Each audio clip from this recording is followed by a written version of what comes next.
চতুর্থ শ্রেণীর বিজ্ঞান বই নিয়ে ধারাবাহিকভাবে তোমাদের সাথে আলোচনা করছি। এখন তৃতীয় অধ্যায়ের অনুশীলন সমাধান নিয়ে আলোচনা করব।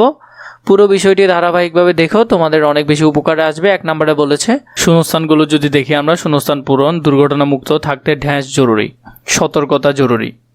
এরপরে আছে ড্যাশ না জানলে পানিতে নামবো না, সাঁতার না জানলে পানিতে নামবো না। ড্যাশ নিয়ে খেলা বিপজ্জনক, আগুন বা ছুরি নিয়ে খেলা বিপজ্জনক। এরপরে আছে দুর্ঘটনা কবলিত ব্যক্তিকে ড্যাশ রাখতে হবে, দুর্ঘটনা কবলিত ব্যক্তিকে কি রাখতে হবে? নিরাপদ স্থানে রাখতে হবে। প্রাথমিক চিকিৎসা মৃত্যুর সম্ভাবনা কমায়। যে শূন্যস্থানগুলো আছে এগুলো সুন্দর করে পূরণ করে ফেলতে পারবে। কোনটি দুর্ঘটনাজনিত ক্ষতি নয়? এটা হলো বদহজম, এটা কোনো দুর্ঘটনাজনিত ক্ষতি নয়। কোন ক্ষেত্রে বিশেষজ্ঞ চিকিৎসকের পরামর্শ নেওয়া প্রয়োজন?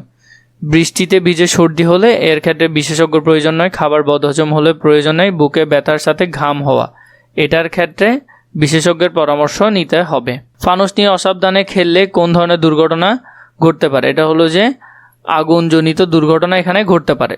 3 দিয়েছে সংক্ষিপ্ত প্রশ্ন, কয়েকটি দুর্ঘটনার নাম লিখি। আমরা কয়েকটি দুর্ঘটনার নাম লিখব, যেমন পড়ে যাওয়া, আগুনে পুড়ে যাওয়া, পানিতে ডুবে যাওয়া, বিদ্যুৎ স্পৃষ্ট হওয়া। এই ধরনের দুর্ঘটনার নামগুলো সুন্দর করে লিখে ফেলতে পারবে। ক্ষতে দিয়েছে কেউ বিদ্যুৎ স্পৃষ্ট হলে কি করতে হয়?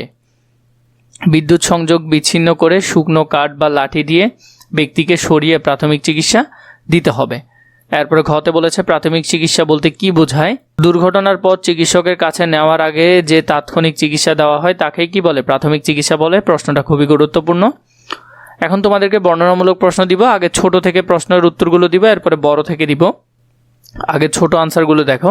প্রাথমিক চিকিৎসার সাধারণ নিয়মগুলো কি কি? প্রাথমিক চিকিৎসার সাধারণ নিয়মগুলো হলো, প্রাথমিক চিকিৎসা দেওয়ার সময় প্রথমে নিজের নিরাপত্তা নিশ্চিত করতে হয়, আহত ব্যক্তিকে নিরাপদ স্থানে নিতে হবে, অতিরিক্ত রক্তপাত বন্ধ করতে হয়, রোগীকে শান্ত রাখতে হয় এবং দ্রুত প্রয়োজনীয় চিকিৎসার ব্যবস্থা করতে হয়। সেম প্রশ্নের যদি আমরা বড় উত্তরটা দেখি, যেমন এখানে দেখো, এটার আমি একটু বড় করে উত্তরটা দিয়েছি যাতে তোমরা পরীক্ষা লিখতে পারো। প্রাথমিক চিকিৎসা দেওয়ার সময় সর্বপ্রথম চিকিৎসা প্রদানকারী নিজের নিরাপত্তা নিশ্চিত করতে হয়। প্রাথমিক চিকিৎসা দেওয়ার সময় সর্বপ্রথম চিকিৎসা প্রদানকারীর নিজের নিরাপত্তা নিশ্চিত করতে হয়। এরপর দুর্ঘটনা কবলিত ব্যক্তিকে নিরাপদ ও ঝুঁকিমুক্ত স্থানে সরিয়ে নিতে হয়। রোগীর অবস্থান পর্যবেক্ষণ করে অতিরিক্ত রক্তপাত থাকলে তা বন্ধ করার ব্যবস্থা নিতে হয়। আহত ব্যক্তিকে শান্ত ও স্থির রাখতে হয় যাতে তার অবস্থা আরও খারাপ না হয়। প্রয়োজন অনুযায়ী ক্ষতস্থান পরিষ্কার করে ব্যান্ডেজ করতে হয়। সর্বশেষ দ্রুত রোগীকে নিকটস্থ চিকিৎসা কেন্দ্রে বা হাসপাতালে নেওয়ার ব্যবস্থা করতে হয়। ক্ষতে হলো পানিতে ডোবা ব্যক্তিকে কিভাবে প্রাথমিক চিকিৎসা দিতে হয়। তাহলে আমরা যদি এটা ছোট আনসারটা দেখে নিই, প্রথমে ডোবা ব্যক্তিকে দ্রুত পানি থেকে তুলে নিরাপদ স্থানে আনতে হবে।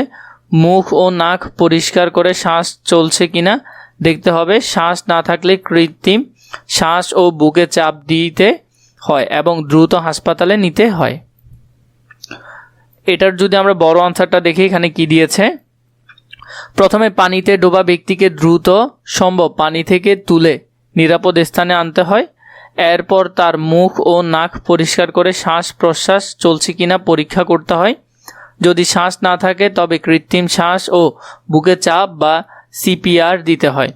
রোগীর ভেজা কাপড় খুলে শরীরে শুষ্ক ও উষ্ণ রাখতে হয়। জ্ঞান ফিরে এলে তাকে পাশ ফিরিয়ে শুইয়ে রাখতে হয় যাতে পানি বা বমি শ্বাসনালীতে না যায়। এরপর দেরি না করে দ্রুত হাসপাতালে নিয়ে যেতে হয়। 3 নম্বর প্রশ্ন যদি দেখি, দুর্ঘটনা মুক্ত থাকতে কি কি সতর্কতা অবলম্বন করতে হয়? তা আমরা যদি এটার প্রশ্নের উত্তরটা দেখি, সবসময় সাবধান থাকতে হবে। পানিতে নামার সময় সাঁতার জানা জরুরি। আগুন ও বিদ্যুৎ ব্যবহার সতর্ক থাকতে হবে। ধারালো জিনিস দিয়ে খেলা যাবে না এবং রাস্তা চলাচলে ট্রাফিক নিয়ম মানতে হবে। এটার যদি আমরা বড় উত্তরটা দেখি, যেটা তোমরা পরীক্ষায় লিখতে পারবে, দুর্ঘটনা মুক্ত থাকতে হলে আমাদের দৈনন্দিন জীবনে সব সময় সতর্ক থাকতে হবে।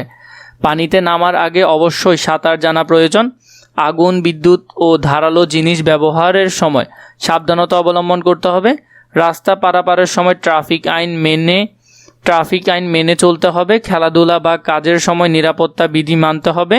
ছোট শিশুদের বিপজ্জনক স্থান ও বস্তু থেকে দূরে রাখতে হবে। এইসব সতর্কতা মেনে চললে দুর্ঘটনার ঝুঁকি অনেকাংশে কমানো সম্ভব। তো তোমরা উত্তরগুলো সুন্দর করে গুছিয়ে লিখে নিবে। পরবর্তীতে ইনশাআল্লাহ বাকি অংশ নিয়ে আমরা আলোচনা করব। ধারাবাহিকভাবে আমাদের চ্যানেলের ভিডিওগুলো তোমরা দেখবে।